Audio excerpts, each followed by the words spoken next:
उन्होंने सांसद खड़े कर दिए हैं माननीय अशोक गहलोत जी के खौफ से। अशोक की सेना जिसे मैं कहूंगी, उनके खौफ से उन्होंने अपने सांसद उतार दिए हैं रण के अंदर।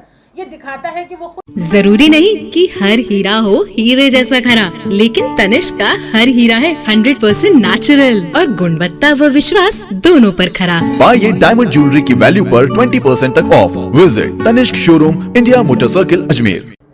देखिए, बीजेपी में जो अफरा तफरी मची हुई है और जो इनका खुद का अंतर्द्वंद है, वो आप लोगों को बहुत सफाई से दिख रहा है। जिस तरह से उन्होंने सांसद खड़े कर दिए हैं माननीय अशोक गहलोत जी के खौफ से। अशोक की सेना जिसे मैं कहूंगी, उनके खौफ से उन्होंने अपने सांसद उतार दिए हैं रण के अंदर। ये दिखाता है कि वो खुद कितने खौफजदा हैं। और यकीन मानिएगा, जिस दिन कांग्रेस की लिस्ट आएगी उस दिन ये विजय नाद वहीं से शुरू हो जाएगा, क्योंकि राजस्थान में एक बार फिर यही पुकार है कि यही पुकार है राजस्थान, एक बार फिर कांग्रेस सरकार। इस बार किन खास मुद्दों को लेकर आप लोग चुनावी रण में? मुद्दे बहुत सारे अपने आप में एक बहुत बड़ा ऐसा मुद्दा है जो कांग्रेस को कहीं ना कहीं बहुत बड़ा डैमेज पहुंचाने की स्थिति में। बिल्कुल नहीं, बिल्कुल भी नहीं। लाल डायरी, नीली डायरी, पीली डायरी, बहुत रंग की डायरियां ये लोग बाहर निकालेंगे। इनके पास डायरियों की कमी नहीं होती है, किसी भी रंग की डायरी कभी भी निकाल देते हैं। लेकिन राजस्थान आपकी ही पार्टी का है और एक बार मंत्री के नहीं नहीं नहीं, देखिए, किसी भी डायरी का राजस्थान की जो जन कल्याणकारी नीतियां हैं, अशोक गहलोत सरकार की जो जन कल्याणकारी नीतियां हैं, जो महंगाई राहत कैंप है या जो medical treatment, free medical treatment है, या किसानों को जो महंगाई राहत है, युवाओं को, महिलाओं को जो राहत है, उस राहत, उस नीति के चलते कोई भी डायरी नहीं चल पाएगी। राजस्थान सरकार की, अशोक गहलोत सरकार की जन कल्याणकारी नीतियां ही हमारा चुनावी रण है। मैं अजमेर नॉर्थ और पुष्कर का प्रभार देख रही हूँ। तो कल मैं पुष्कर में थी और अजमेर में आज हूँ नॉर्थ में। और अभी तक मैं कुछ लोगों से, कुछ कार्यकर्ताओं से, मंडल अध्यक्षों से मिली हूँ। तो मैं जो ऑब्ज़र्व कर रही हूँ या जो मैं जानकारी इकट्ठा कर रही हूँ या मैं जो फीडबैक ले रही हूँ, वो ये है कि जो 25 तारीख को हमारा चुनाव है विधानसभा का, उसमें हम अजमेर नॉर्थ में और पुष्कर में हमारी रणनीति क्या हो, क्योंकि दोनों का जो कास्ट कंपोजिशन है वो बिल्कुल अलग है। तो उस अलग कास्ट कंपोजिशन को देखते हुए हमारी रणनीति भी अलग अलग होगी। तो हमें बिल्कुल बूथ लेवल तक जाके काम करना है। कुछ बूथों पे हम बहुत मजबूत हैं, कुछ बूथों पे हम थोड़े मजबूत हैं। तो हम जहाँ कमज़ोर हैं पहले हम वहाँ होमवर्क करेंगे। जो मजबूत हैं वो तो है ही, उन्हें और मजबूत करेंगे।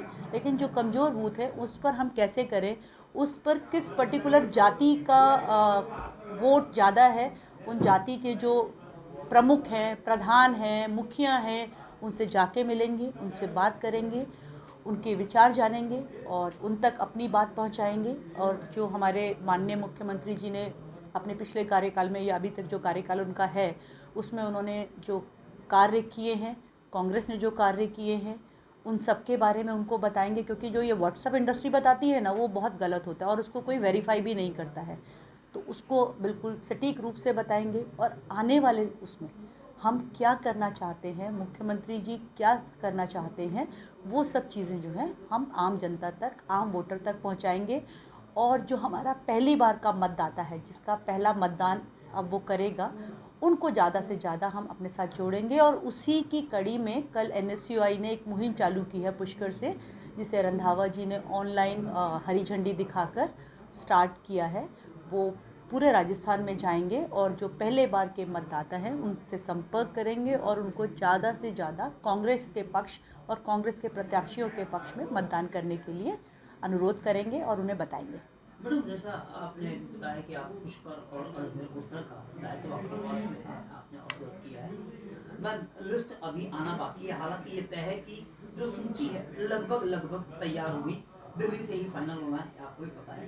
तो ऐसी स्थिति में अब ऑब्जर्विंग की कौन सी स्थिति या कौन सी जरूरत आ पड़ी कांग्रेस को कि लिस्ट तैयार होने के बाद ऑब्जर्विंग? देखिए, लिस्ट तैयार होना और लिस्ट का रिलीज़ होने में फ़र्क होता है।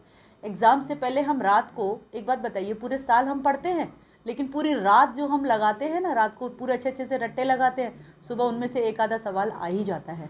तो इसलिए देखिए, होमवर्क आपका एंड तक चलना चाहिए जब तक रिजल्ट नहीं आ जाता। एक तरह से कहा जा सकता है कि आप जैसा कह रहे हैं कि रिवीजन है कांग्रेस का। नहीं, रिवीजन, देखिए, रिवीजन नहीं होता, लेकिन कार्यकर्ताओं का फीडबैक जरूरी होता है कि कार्यकर्ता क्या चाहते हैं, उनकी क्या रिक्वायरमेंट्स है, उनकी क्या डिमांड है, इस चीज़ों का जो मैं ये कहूँगी जो हमारा हाईकमान है, हमारे जो नेता हैं, जो निर्णायक मंडल है, वो इस सब पे ज़रूर विचार करता है।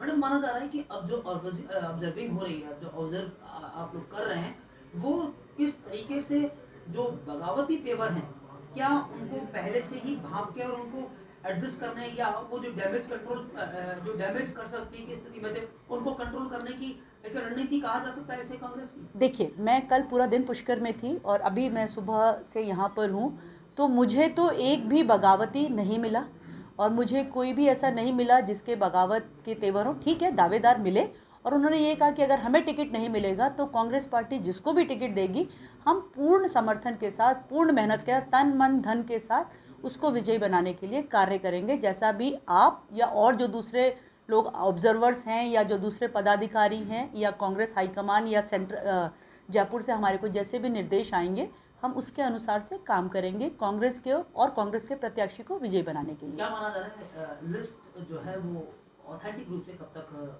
डिक्लेयर हो जाएगी? देखिए, ऑथेंटिक रूप से कब तक डिक्लेयर होगी ये कहना, एग्जैक्ट डेट और टाइम तो नहीं बता सकती, पर मुझे लगता है कि नवरात्रों में किसी भी दिन हमारी शायद एक पहली सूची आएगी, उसमें कितने टिकट अनाउंस होंगे या नहीं होंगे उसके बारे में मैं उसकी गिनती नहीं बता सकती। क्योंकि आप केंद्र से आए हैं, एक बड़ी जिम्मेदारी के साथ आए हैं। बीजेपी ने अभी जो 41 कैंडिडेट्स डिक्लेयर किया उसके अंदर 7 सांसद हैं, क्या मानते हैं इसे आप? देखिए, पहले तो वो अपने आप को बहुत बड़ी हिंदूवादी पार्टी कहती है, ठीक है।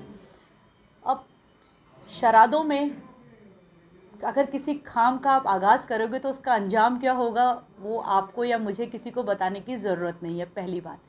दूसरी बात, 7 सांसदों को पहली सूची में लाना उनके डर को साफ साफ दर्शाता है कि उनको लग रहा है, मतलब मोदी जी या बीजेपी का जो सेंट्रल कमान है वो अपनी हार खुद अभी से मान के तैयार बैठा है। इसलिए मैं आज यहाँ और अपने साथियों के साथ पूरे दावे के साथ कह सकती हूँ कि अगली सरकार हमारी बन रही है और फिर माननीय मुख्यमंत्री जी एक और बार जो है शपथ लेंगे।